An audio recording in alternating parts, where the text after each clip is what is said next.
G'day everybody, it's Phil up a bag from Supertech Electronics, and we're going to remove a B200 2012 car sound stereo system. First thing you'll need today is one of these guys.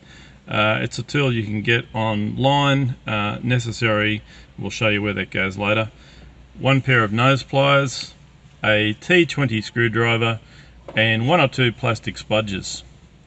Okay, let's get started. So we're going to use this tool first, and we're going to look for a groove that this will sit in right about there. It's going to be levering, pulling out the air vent. Now, before we start to pull, you'll need to spudger the edges. Ours is loose. You'll need to spudger the edges with a plastic spudger, just so that you don't damage the dashboard. And once you've got that hooked in there nicely,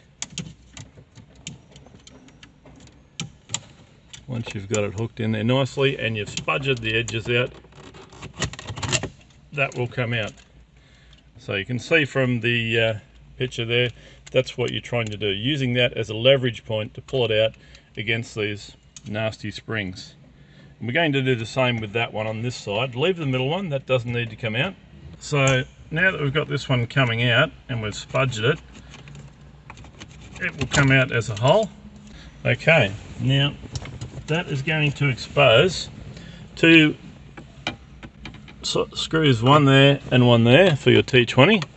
You'll need to remove those two screws, and once you remove those screws, this head unit will start to come out. Once again, I'm using a plastic spudger. Okay, now that we've got it loose, there is this little plastic cable on the driver's side. You'll need to remove that. There's not a lot of wire on it, and if you pull against it, you will rip it. So just unplug that, and now the rest of the radio will come out, and we can start unplugging electrical cables. So once you've disconnected all the electrical cables, you can send that unit off to Supertech Electronics for repair.